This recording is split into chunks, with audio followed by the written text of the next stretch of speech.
కోటిలింగేశ్వర వీర ధర్మజ మాతాకి జై. నా పేరు జగజీవన్ రెడ్డి. నేను హైదరాబాద్లో ఉంటా. యానగంది అమ్మగారి గురించి నేను 2 నిమిషాలు చెప్పగలుగుతాను. నేను అమ్మగారి శిష్యుని. ఈరోజు నేను ట్రస్ట్ మెంబర్గా ఉన్నాను. అమ్మగారిపై రకరకాలుగా అమ్మగారి ఆశ్రమం మీద రకరకాలుగా ప్రచారం చేస్తారు.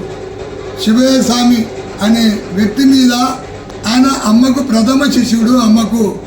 అమ్మగారికి ప్రథమ శిష్యుడు యానగంది మాణిక్యేశ్వర మాత అమ్మకు డైరెక్ట్గా ప్రథమ శిష్యుడు. ఆయన బ్యాంకులో ఉద్యోగం చేసేవాడు. ఉద్యోగం వదులుకొని నిరంతరము 365 రోజులు ఇంటూ 34 సంవత్సరాలు ఆయన వచ్చి 92లో వచ్చిండు. 34 సంవత్సరాల నుంచి ఇక్కడ సేవకుడు ఉన్నాడు.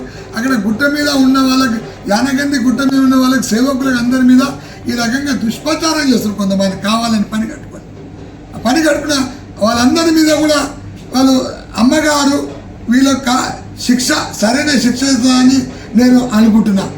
కాబట్టి ఇటువంటి దుష్ప్రచారం చేసే వాళ్ళకి ఎవరు భక్తులు ఎవరు నమ్మని పరిస్థితి ఉన్నది ఈరోజు. ఈ ఈశ్వర్య ఫాదర్ భక్తులు కాదు, భక్తులు అంట ఏంది? ఈశ్వరి అనే టైమే ఆమె నాన్న భక్తుడే ఉండే. కానీ రకరకాల ప్రజలను మోసం చేసి బ్లాక్ మ్యాజిక్ మంత్రాలతో రకరకాలుగా చెప్తే అమ్మ అనేది నా గుట్టకు రావద్దు, నా పేరు వాడుకోవద్దు. ఇంకొకటి వాళ్ళ నాన్న నరసింహరావు ఏమని రాసుకుంటూ యానగంది అమ్మ తనంతరం యానగంది గుట్ట మొత్తం నాకు చెందాలి అని రాసుకొని వచ్చిండేనా. అయితే కొంతమంది చదివి అమ్మ ఈ రకంగా రాసినట్టు అది గుట్ట చేయడం జరిగింది. భక్తులంతా అమ్మ అనేది నా ఫోటో వాడుకోవద్దు, నా పేరు వాడుకోవద్దు, నీ ఎంతలో నువ్వు ఏమైనా చేసుకోపోని నిలబట్టింది. ఈ నరసింహ జైలుకు పోయినాయి కదా, ఎందుకు దేని గురించి? మంచి ప్రశ్న వేసారు మీరు. ప్రెస్ కాన్ఫరెన్స్ కరెక్ట్ మంచిగా.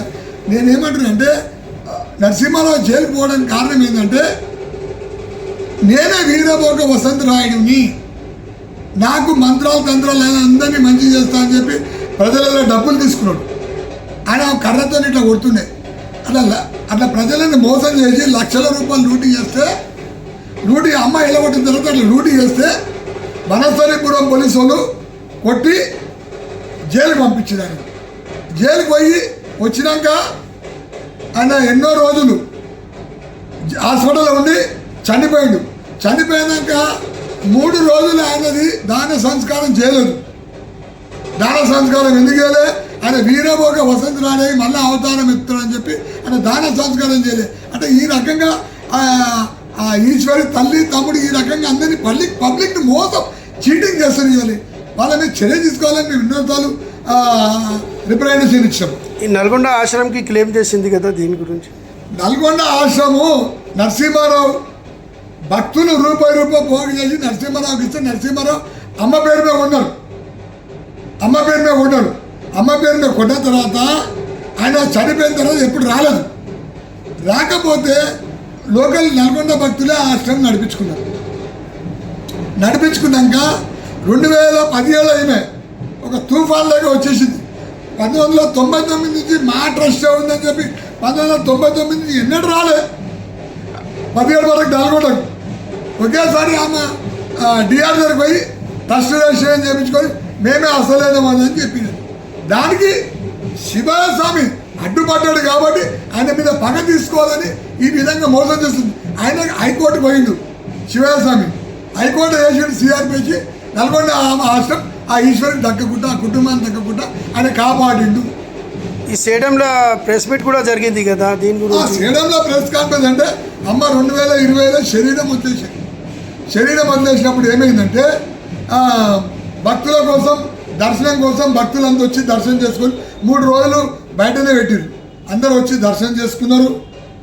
ప్రజలంతా భక్తులంతా వచ్చి దర్శనం చేసుకున్నారు. ప్రభుత్వ లాంఛనాలతో అమ్మది వందన స్వీకారం జరిగింది. అమ్మని తీసుకుపోయి లింగంలో కూర్చోబెట్టిండు. దానికి ఈశ్వరి మర్డర్ చేసిరని చెప్పారు. ఎంత పాపము! ఆ ఈశ్వరికి సహకరిస్తున్నందరూ ఒక పాపాత్కులు, వాళ్ళకు మళ్ళా జన్మనే ఉండదు. అమ్మని మర్డర్ చేయడం అంటే ఏంటిది? అమ్మ 14 లోకాలకు అధిపతి అమ్మ ఒకేసారి యానగంది, శ్రీశైలం, కరీంనగర్ ఒకేసారి దర్శనమిచ్చింది. అమ్మ. అలాంటి అమ్మ శంకర్రావు మినిస్టర్ వస్తే శివరాత్రి నాడు గోడ పగిలి అమ్మ దర్శనం ఇచ్చింది. అలాంటి అమ్మని మర్డర్ చేస్తారు. అమ్మ శక్తి ఏది? అమోఘమైన శక్తి. కరెంటు షార్ట్ తగిలినట్టు అమ్మని ముట్టుకుంటే అమ్మని ఆ రకంగా మాట్లాడడం మా నేరం. నేను ఇవాళ ఛాలెంజ్ చేస్తున్నా. ఈశ్వరి కుటుంబం మీద అందరి మీద ఎవరెవరు ఈశ్వరికి సహకరిస్తున్నారు. అదొక పెద్ద డాన్. ఈశ్వరి ఒక డాన్.